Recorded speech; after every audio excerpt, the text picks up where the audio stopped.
Hey, today I want to talk about asking and why it's so hard for us to ask for the assistance that we need. Why is it that when we know that we're in a crunch or things are not working out the way we thought that they should, we have a hard time asking for assistance? We'll mull around the information in our heads, or we'll distract ourselves with other things, whether it's smoking, drinking, watching TV, playing golf, shopping, eating. We'll distract ourselves with anything and everything possible, not to have to face what it is that we need to face. Asking asking takes something from you. What it takes away is a false pride. This false pride that we don't need anybody or anything, that we can do it on our own. Um, and we want to keep this mask on our face that assumes that we have it all together, or we don't need assistance, so we don't ask. And then when we do ask, we ask in a way that will manipulate the person that we're asking. We ask it in a way that will ensure that we get what we need, because we still don't want to face that part of us that's that false part of us, and clean it up. For example, if you know that you have done something to, let's say, okay, I take for example, I'm going to go back to one of my issues I had, ooh, way back. Uh, I was addicted to gambling, and when I say addicted, I was every paycheck. Now, I still took care of my needs, but any excess money went to the casino. And it was ironic because I worked at the casino. Um, but as a individual being alone, I just I used that the casino or the spending the money as a way to soothe my internal pains, and the way to soothe the disagreements I was having in my own head. This It gave me comfort to just to sit there and just numb out my mind, so I wouldn't have to think, so I wouldn't have to face certain things. And after a while, the numbing stopped, and it just became a habit, just to get away, so I wouldn't have to think, so I wouldn't have to act, so I wouldn't have to face any thoughts or issues or feelings that I might have had about what was going on in my world, until it got to a point where it was no longer something to keep me distracted. It became a distraction itself. It became this thing that I went to every time an emotion came up that I didn't want to look at, that or situation came up that I didn't want to handle. Now the funny part is that the situation could have been financial. And instead of me looking at, okay, I have this $50 to use on the telephone bill, I decided that, oh, I'll take it to the casino and double it. Then I'll have more than what I need.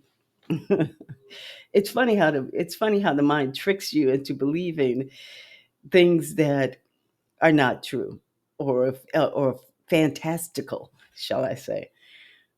But the biggest part is us not wanting to face ourselves, not wanting to see what's beneath the fear, what's beneath the gambling, what's beneath the drinking and the smoking and the running away, the running away from ourselves. And the crazy part, we can't get away from ourselves. Wherever we are, there we are. But we use other things in order not to seek the truth, because the truth is just entirely too painful. And the truth is has nothing to do with what's actually happening in our world. The truth is how we see ourselves in the world. We are always comparing ourselves to other people. Oh, at this age, I should be here, or I should have had this, or I should have done that. Look at so and so, and they're doing that. And the worst part about the not looking at yourself and not asking yourself these questions is that we put it off on other people. We we really expect others to see the predicament that we're in and rescue us. You see that I'm homeless. You should open your doors and allow me in, because you see the situation I'm in. Now, we don't stop to ask ourselves how we got in this situation, or what did I do to put me here? Because it's obvious the other person didn't, because you're asking them for the assistance. But the hard part is to look at yourself and say, "Damn, what did I do to get in this situation?" Well, I'll tell you what I did. I looked at me, and I constantly beat myself up every time I spent another dollar at the casino. But it didn't stop me from going to the casino. That's the crazy part. But I mean, I tried to fool myself and do things like, okay, I'll put the money in the car. I leave the cash in the car, and don't take my cards in the car, in the casino. So I won't use my credit cards or my debit cards. So I'm going to take this much and go in there and play and go home. Try to fool myself. Try to tell myself that it was only entertainment. That it was only I didn't have a problem with gambling, or I didn't release my anxieties at the casino.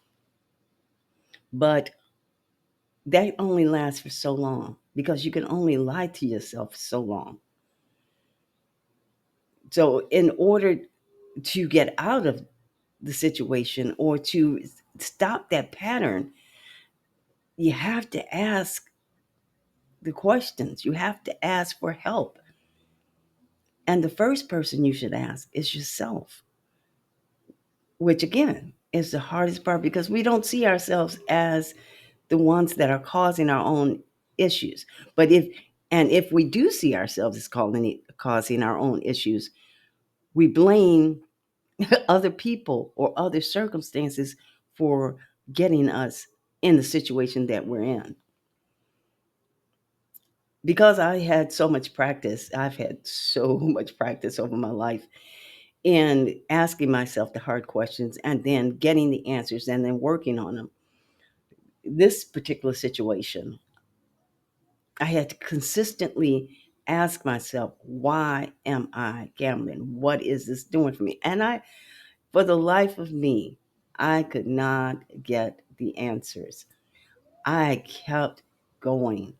I mean, I tried to trick myself, and so many things, um, in doing so many different strategies to keep me from gambling.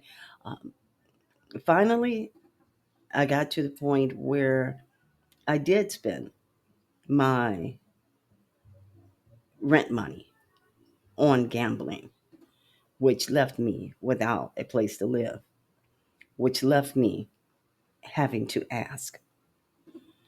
But this time I had to face the truth. I didn't want to, and I was at a place, I was living in a town where I didn't know very many people, one or two people, and people at work. I didn't have friends or family where I was. But this time I had to admit that I had an issue, that there was a problem that I didn't know how to fix, that I did not have the answer to. So I asked Gamblers Anonymous, because at this point I needed a place to live. So I had to live in a shelter for uh, gambling addicts. And, and it's a humbling experience. It's a very humbling experience because at this point, you realize you're not who you thought you were. You have to actually, I had to actually take the mask off. And that's the biggest thing, taking the mask off and realizing there's an issue here that needs correcting. But once you make that move, and again, it's going to happen your entire life, but it gets easier when you realize that you have the solution, that you are the solution. Um, and then my sister asked me because she lived 1,000 miles away. So, well, why didn't you call somebody and tell somebody that you were homeless? Why didn't you? At this point, I said, I got me into this.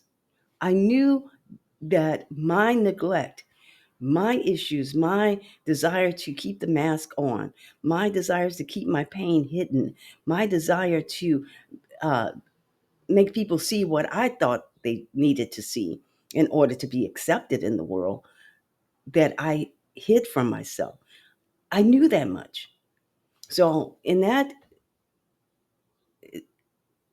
sense, I knew that I had to face myself, and bringing somebody else into my crap would only bring extra burden to them, which means, okay, if I let's say I call my sister and I say, oh, I'm homeless and this, that, and the other. What's the first thing that you do? You don't tell the truth. You don't say, I gambled away my savings to the point of not having rent. So now I'm homeless. You don't tell the truth. It's, I had to, you cover it up and color it up. I had to pay this, or, this didn't happen, or the job didn't send me this, that. It's everybody except you. But it's not going to clear it up until you realize the issue is you. And it's not in a bad sense.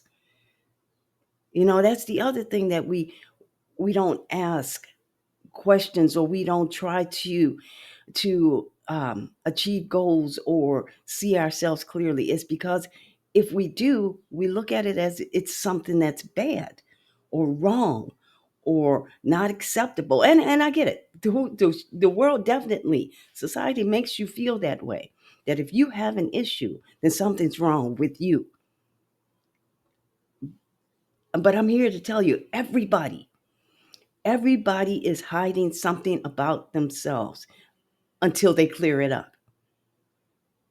Until it is cleared up and you're sure of what it is, and you're making the steps to change your thought on that issue, change your uh, paradigm, change the direction, change your views. It's a change that only happens within you. And I understood that. But until you get to that point, you're not going to ask for the help that you really need, which is clearing up how you see you. It'll always be something else that gets in the way, but the issue is you, is how you see you, how you deem yourself worthy, how you deem yourself unworthy or liable. And it's always these negative connotations that we put on ourselves, and we really don't understand the all the patterns and the things that happen over our lives, that we allow to happen over our lives, to get us to the point where we had to put this mask up because it's so hard to look at.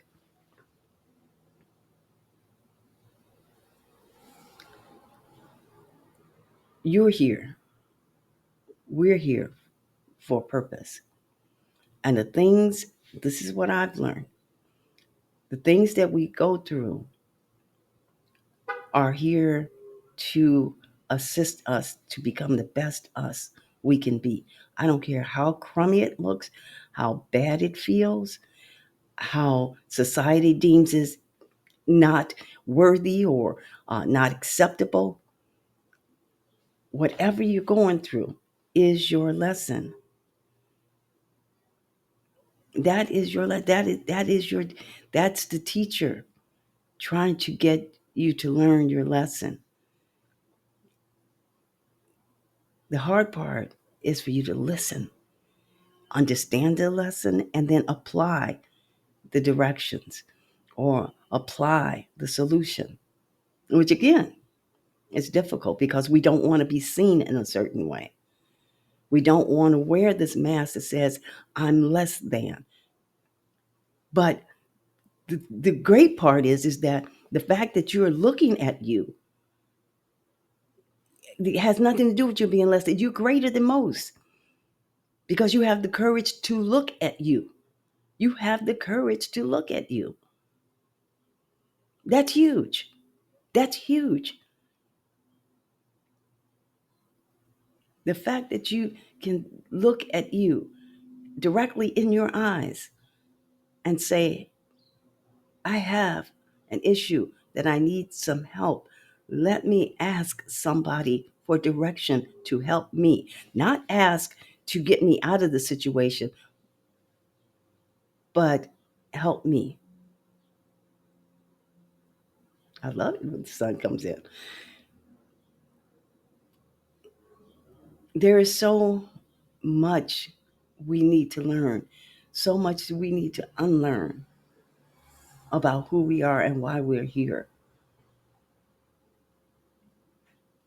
It takes time in the sense of we think of time, but the biggest thing it takes is you having the willingness to stop and say, I'm tired of this merry-go-round. It's time for me to get off. Why is it that I keep repeating these same patterns? And what is it that I need to do? And send me somebody to show me the way. And then you have to be open to hear what somebody is trying to show you, because it's obvious you don't know the answer because you're in the situation that you're in. I mean, that's obvious. You don't have the answer. But be open enough to say, somebody else has the answer. I need to seek the answer because I don't want to be on this ride anymore. I don't like this ride. It's making me sick. It's not making me feel good about me. So how do I get off this ride? And I guarantee you, somebody has the answer. Wherever you are directed, there is your answer. But you have to be willing enough to open yourself and not put up the defenses as, oh, I know it. I know it's because it's hard to pull off that mask. Very hard. So you put the defenses, oh, I know, I already know. I need to, it's obvious you don't know. Again, because you're where you are. And it's okay. Because we've all been there. We've all been at a place where we didn't know. And we reached out and asked somebody or something. But the wonderful thing that I love about Source or God or Most High, or however you like to label it, is that the answer will come in a way that you never thought. But you have to be open to receive it, not be the family sitting on top of the roof waiting to be rescued from the flood. And the boat gets sent to you, and the helicopter gets sent to you, and you said, well, I'm waiting on God. I'm waiting for the answer.